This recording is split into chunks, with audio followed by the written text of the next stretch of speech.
Victor had been here for some time already. He pretended to be simply strolling through the courtyard on a warm summer day, but in reality he had a very specific goal. His eyes were fixed on the man approaching the expensive car. Victor had been watching him for days now. His personal investigation had finally led him to the truth. This was the man. There was no longer any doubt. Soon everything would be decided. Once upon a time, Victor and Rachel had a beautiful life together. They had a cozy apartment, solid jobs, and what felt like a perfect marriage.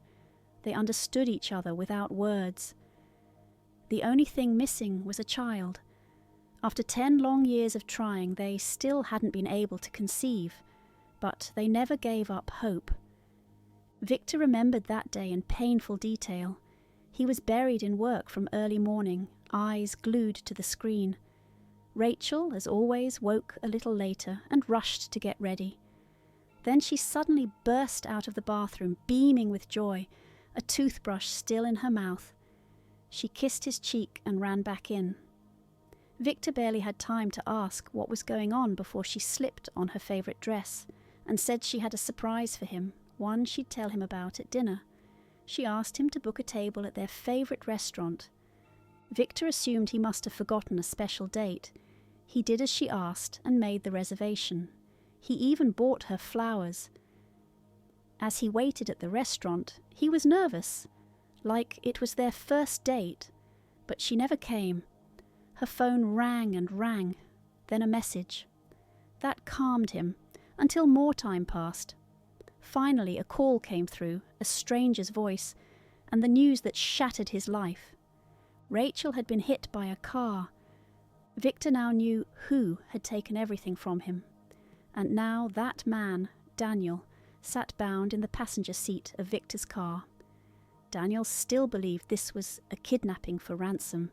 He offered money, lots of it. But Victor remained silent. He didn't want money. He wanted justice. Daniel had hit Rachel in a crosswalk the very day she discovered she was pregnant. She had been on her way to meet Victor and never made it. Daniel had fled the scene, never even calling an ambulance.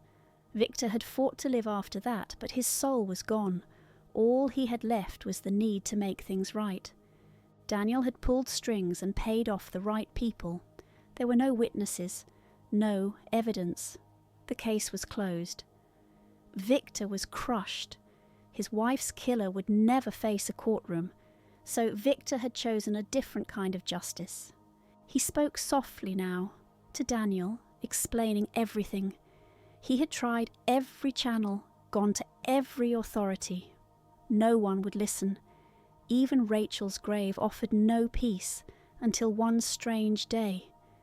Victor had planned to take his own life, but as he stood in the bathroom preparing to end it, the plumbing, perfectly fine before, suddenly burst.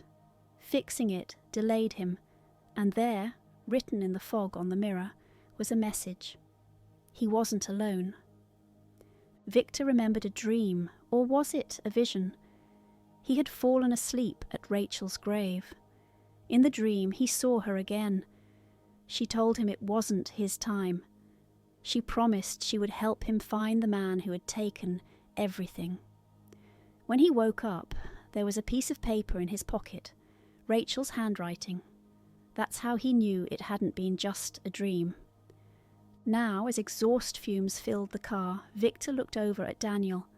This man had stolen Rachel's life, and the life of their unborn child. Victor had made his decision. They would both die. He lost consciousness. And then he saw her again. Rachel, smiling, she whispered, "Not yet. Stay." She showed him something that made Victor understand she didn't want him to die. He wasn't alone anymore. He had to live. Victor awoke in agony, gasping for air. He crawled from the car and opened the doors. Daniel was dead. Rachel and the baby had been avenged. But Victor had survived. And now he had to live, with the weight of what he had done. Rachel had given him life again, But could he carry the burden?